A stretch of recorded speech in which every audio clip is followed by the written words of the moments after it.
What? Hi, this is Theoretical Bullshit, and this is a response to Fifth Watcher, to whom I am subscribed and who I enjoy very much. So if you don't know who he is, check him out. I don't know your first name, so I'm going to refer to you as Fifth. How do you like that? Or Watcher, or Fifth Watcher, or Watcher, comma, Fifth. Any combination thereof you are susceptible to. So, just be forewarned. I don't do this very often, but the purpose of this video is to agree with you. Or at least that's half the story, and you'll find out what that means in a minute. But I don't normally do that. I don't normally make videos agreeing with people because I find that boring. Your video was a counter-argument, or at least a rebuttal to a common atheistic argument, or at least an argument against the existence of God, in which omniscience is supposedly contradictory to human free will. And the argument goes something like this. The argument says that omniscience, by the way, you use the word omnipotence. They're supposed to be two different things. One is infinite knowledge, the other is infinite power, but I'm assuming you're just granting that if a being is omnipotent, it's necessarily omniscient as well, which is cool with me. I'm just going to keep on using the word omniscience, though, because I like my sanity. Anyway, the argument basically says that God's omniscience is logically contradictory to the doctrine of human free will. In other words, if God knows with infallible certainty that I'm going to snap my fingers in 30 seconds, then it would be logically impossible for me to do otherwise. And if I do manage not to snap my fingers in 30 seconds, then God was obviously mistaken and is therefore not omniscient. So yeah, you can't have it both ways. And yes, that's true. That's actually true. But by the way, this is to any atheist subscriber of mine who's used this argument or plans on using this argument. The reason I agree with... Uh-oh, I said 30 seconds and it's happening. No. Foiled again. Yes, it's true that if God knows what I'm going to do before I'm going to do it, then I'm going to end up doing that. Otherwise, God would be wrong, and this, But to any atheist subscriber of mine who's used this argument or plans on using this argument, the reason I agree with Fifth Watcher that it's not a good argument is essentially that it doesn't really address what free will is. Free will is not and has nothing to do with the power to escape prediction. No Christian ever claimed that it was. Now, if the argument could demonstrate that because an omniscient God is watching, we're making different choices than we would be if an omniscient God were not watching, then it would be more valid. But it doesn't demonstrate that. There's a phone on my desk here, and I'm about to pick it up. It's my choice to pick it up. And I'm going to do so whether God knew with infallible certainty that I was going to or not. There. Thus, my free will has not been compromised. You know what you could do? You could almost reword the argument in this way. If God knows with infallible certainty how I'm going to exercise my free will before I do so, then it's absolutely inevitable that I'm going to exercise my free will in that way. Okay. Duh. But, Fifth Watcher, I'm not going to let you off that easy. There's a better argument than that which can be made using the same kind of sort of philosophy of reasoning. And I don't know why I've never heard anybody else make this argument. I mean, I'm sure somebody has, but it's beyond me why this isn't more popular. But the argument goes like this. It's really simple. It is a contradiction to be both omniscient and omnipotent. That's it.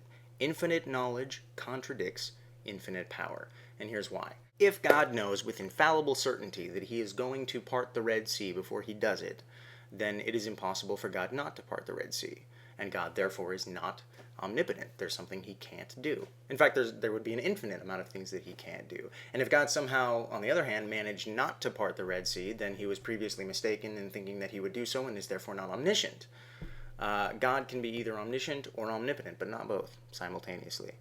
The reason this argument works for God and not for human beings is that even if God exists, human beings aren't aware of what God knows they are going to do.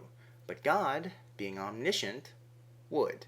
One example that you gave in your video was if you time travel to the future and you spied on somebody for a week, writing down everything that person did, and then you put it into a sealed envelope, and you went back in time to before the week started, and you handed it to said person and told them not to open it until the week was over.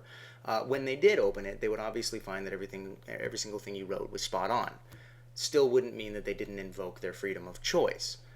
And I agree with that. In your comments, though, I asked you a question, which you graciously answered. Here's what I said. In your time travel scenario, if you had given me the envelope and told me to open it before the week started, would my free will be compromised then? Granted, even if I tried to do something different from what the envelope says I would do, you'd have seen such when you went to the future and written those actions down instead, meaning I will do what you wrote no matter what. Is this free will or no? Here's how you replied. It would totally affect your decisions, of course. The free will in that scenario mostly applies to what you would do with the envelope, in my opinion. And here's the kicker. I think the ultimate thing you could do to maximize your free will in this situation would be to never read the letter. End quote. Well, being omniscient, God has read the proverbial letter.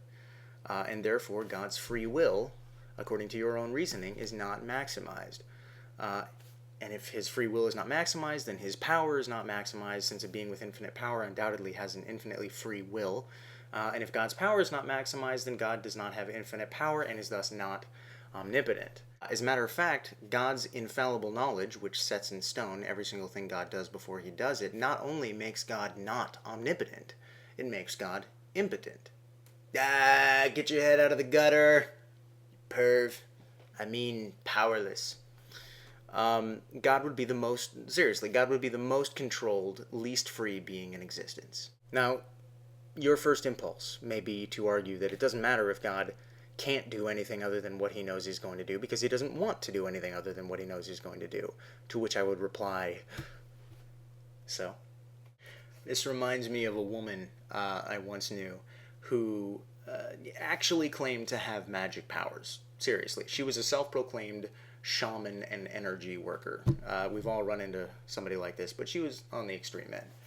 And one day she told me that I had no idea how powerful she actually was. She said that right now, if she wanted to, she could use her mind to make me just float in midair. And I said, well, do it. I'll believe you then if you do it. She said, no, I don't want to. I don't do anything I don't want to do. And I said, okay, so you can't do it then. And she said, no, aren't you listening? I said, I can do it. I can do whatever I want. I just don't choose to. Sound familiar? So you may be thinking to yourself, right, but the difference between your crazy woman friend and God is that God actually does have the power to do something like that, and the woman was just lying. But that's the point. No, God does not have the power to do something like that. God doesn't have the power to do anything that isn't in that linear procession of events that he is already predestined to do. And he can't do any of those things at any other time than the time he's going to do them. He's the most limited being in the universe. There's no difference in this situation between God and the crazy lady. She may not want to make me float in midair. Doesn't mean she can. Likewise, God may not want to do something he knows he's not going to do. Doesn't mean he can. Peace!